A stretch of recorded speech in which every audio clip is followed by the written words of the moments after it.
The world order is changing. And I don't mean sometime in the future, I mean right now. You can forget everything you see in the headlines. Forget what the talking heads are telling you. We're about to look at the raw source code of global power. And believe me, it's telling a story you have not heard. All this stuff that looks like chaos, the random threats, the deals that fall apart, the sudden U-turns, they're not random at all. They're data points. And when you connect them, they draw a very, very clear picture. And all that noise, it's actually a signal. It's broadcasting one single, terrifying message to every capital city on the planet. A message about one thing: survival. And here's the thing. Power is drifting, quietly, out of American hands. This isn't some loud, dramatic collapse. You're not going to see declarations of war on TV. It's a quiet, methodical reconfiguration.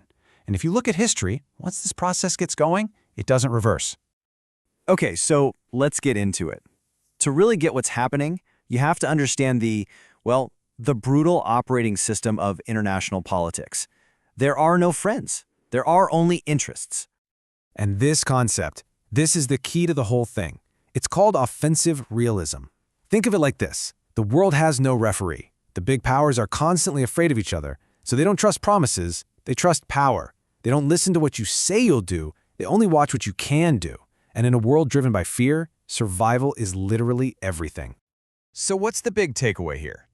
Speeches are cheap. Actions create facts on the ground. In this game, the only truth is behavior. And right now, if you look at the behavior of world leaders, it is unmistakable. Now, this isn't some big rebellion. World leaders aren't trying to fight the United States. No, they're doing something way more consequential. They're planning a future that just doesn't rely on America. So while Washington is all tied up with threatening tariffs and trying to renegotiate old deals, something else is happening, quietly, in rooms where America isn't even invited anymore. And just when everyone was looking the other way, the European Union and India finally sealed a massive trade pact, a deal they'd been working on for 20 years. So why now? Because fear has a funny way of compressing timelines. Okay, so look at this number, 2 billion. That's the sheer scale we're talking about here. This new strategic bloc, it covers 2 billion people. It's a massive integrated market designed for one single purpose, to insulate themselves from American volatility. And it's not just about people. This alliance now represents a full quarter of the entire global GDP. Think about that. This isn't some symbolic gesture. This is the quiet construction of an alternative economic system. And this is the real price of being unpredictable. Trust, right? It's the invisible currency of global power. And right now, it's in total freefall. Just look at this. Only 16% of people in the EU now see the US as a reliable partner. This isn't just people being angry. This is a cold, hard strategic reassessment. So let's be crystal clear on this. Countries are not trying to overthrow the United States. They are adapting to survive its behavior. I mean, think about it. When the most powerful player on the board becomes the most unpredictable one, what do? You seek shelter in numbers. It's totally rational, it's logical, and it is happening right now. Okay, so that's where we are right now. But this whole process, it's speeding up. It's being pushed by new factors that are driving the world toward a much, much more dangerous phase. And here's the big new factor: climate change. But forget about it as just an environmental issue for a second. Think of it as a geopolitical stress test. It's a chaos multiplier. It raises the cost of every single mistake, and it absolutely brutally punishes disorganization. And this is the crucial link. As you get more floods, more droughts, more superstorms shattering supply chains, nations just cannot afford to have unreliable partners. Predictability suddenly becomes the most valuable resource on Earth. And in that kind of world, an erratic, unpredictable superpower isn't just an annoyance. It's a mortal threat. And what's happening follows this chillingly predictable pattern from history.